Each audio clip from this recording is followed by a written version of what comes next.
চিনেন? ওই যে একটা বক্সের মধ্যে মাছগুলা ঘোরাঘুরি করে, দেখেছেন বাসায়?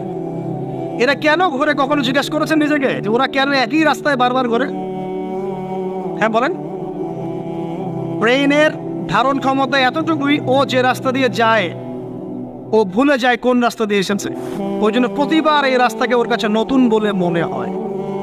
এত স্বল্প জ্ঞান আল্লাহ পাক ব্রেন তাকে দিয়েছে, কিন্তু তারপরেও সে আল্লাহর অবাধ্যতা করে না, কিন্তু সে আল্লাহর ইবাদত করে। ওই মাছও আল্লাহর ইবাদত করে। এখন আমাদের সমাজে এমন কিছু মানুষ দেখতে পাওয়া যায়, জ্ঞান বুদ্ধি মাশাআল্লাহ এমন বলদের পর্যায়ে, যদি বলি কাশ্মীর মনে হচ্ছে জান্নাত, বলবে যে কাশ্মীরকে জান্নাতের সাথে তুলনা করছে। সুবহানাল্লাহ। যাই হোক, আপনাকে যেটা বলছিলাম, যদি এই বিয়ের ডিসিশন আপনি ঠিক রাখতে পারেন, দুনিয়াতে জান্নাতের একটা ফ্লেভার পাবেন ইনশাআল্লাহ।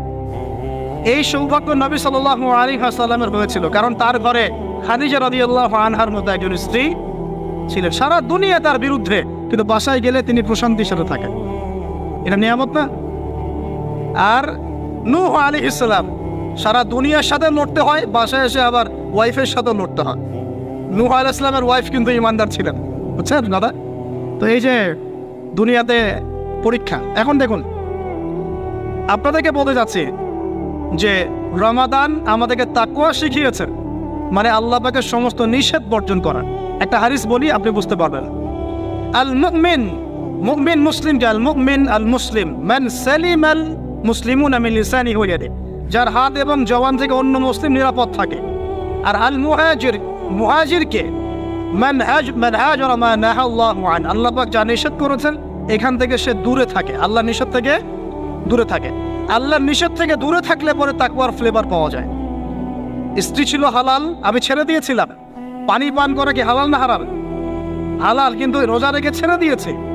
খাবার খাওয়া কি হালাল না হারাম? হালাল, রোজা রেখে ছেড়ে দিয়েছে। আল্লাহ পাকের হালালগুলো বর্জন করেছে, হারাম কি করতে পারবো? এই জিনিসটার নাম তাকওয়া। রমজান এই শিক্ষা দিয়ে যায় নাই ভাই? বলেন, রমজান এই তাকওয়ার শিক্ষা দিয়ে যায় নাই? অতএব এই শিক্ষাটাকে সারা বছর ধরে রাখবো ইনশাআল্লাহ।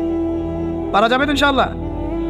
আল্লাহ আমাকে তৌফিক দেখ, আপনাদের সবাইকে তৌফিক দেখ, যেন সারা বছর যে কাজই করব আল্লাহ সন্তুষ্টির জন্য করব, যে কাজই করব নবীর তরিকায় করব, যেই কাজ আল্লাহর নবী এবং আল্লাহ পছন্দ করেন সেই কাজ বেশি বেশি করব, যেই কাজ আল্লাহ নবী পছন্দ করেন না সেই কাজ করব না। সহজ কথা ইনশাআল্লাহ। আল্লাহ আমাকে তৌফিক দেখ, আপনাদের সবাইকে তৌফিক দান। আর এই কাজটা শুধু নামাজে, রোজায়, হজ জাকাতেই না, বরং আপনার ব্যবসা, আপনার সংস্কৃতি, আপনার পরিবার, আপনার রাজনীতি সবখানেই করতে হবে। এই জায়গায় সমস্যা, এই জায়গায় মানুষ মানতে চায় না। এই জায়গায়